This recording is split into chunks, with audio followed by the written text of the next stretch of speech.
A senior advisor in the Church of England has argued that Christian voices within court cases surrounding transgender issues are seen as aggressive to those with Christian beliefs are associated with such aggression.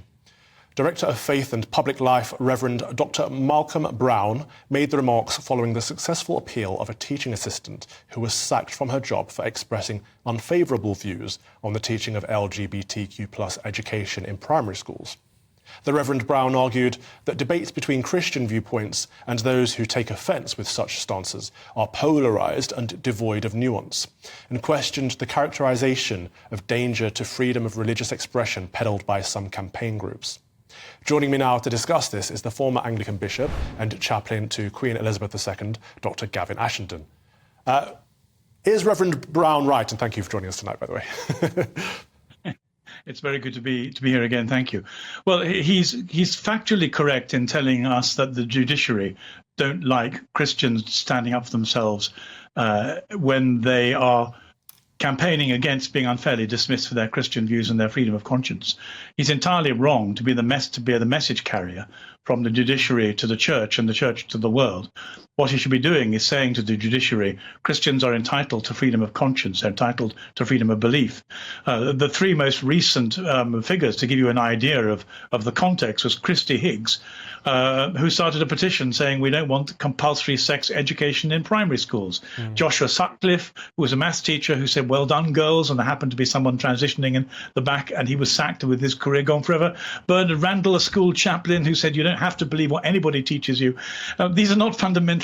These are moderate, conscientious people who ought to be defended by any reasonable person, and particularly by Dr. Brown. But is this not the issue, Dr. Ashenden, in that religious views are seen as problematic now, no matter how fundamental they might be? Well, we're in a clash of civilizations, and the problem is that the church, certainly the Church of England, hasn't yet realized that the people, the predominant culture is anti-Christian and determined to effectively silence Christians and Christian conscience. I thought Emma Webb was quite right when she said the Church of England has become a woke wellness cult. And the woke wellness cult it's a great phrase. They are woke, they're all about wellness, and they're becoming a cult. And the betrayal of Christians throughout the country that the Church of England has perpetrated by having its senior advisor in political affairs bring back this message is profound and treacherous, and it must be called out as such. It's deeply anti-Christian, and they should be very ashamed of themselves.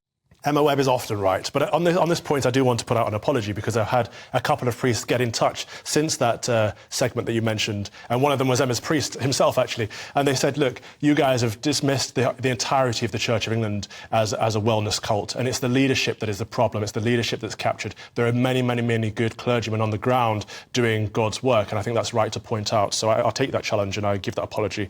But what is the solution to this? If Christian views are painted as problematic, if the culture around us is anti-Christian, and anything that's seen as disagreement is seen as aggression, how do we get to the nuance of the conversation?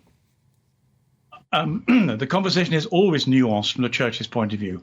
I've never heard anybody within Christian circles not arrive at their conclusion after a great deal of time and trouble and conversation. We're decades beyond homophobia now. Nobody growing up in this culture can have done anything else but think about it.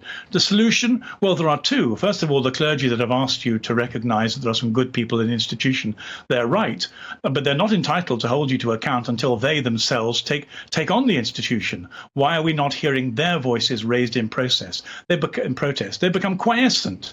And for as long as they're quiescent, you're perfectly entitled to dismiss the Church of England as an institution. Other people call it institutionally racist. Nobody complains about that apart from you and me. Why should you and I not call them a woke wellness cult and then invite them to change our views by their behavior? The other solution would be for ordinary free-thinking people in this country who have been institutionalized and and brainwashed by the media to begin to think for themselves and realize that the whole LGBTQ alphabet people thing is actually a con, not in the sense that there aren't perfectly nice people trying to make their way in a difficult world. Of course they are. They can do what they like, think what they like, act as they like, unless they're Christians, in which case they follow Christ.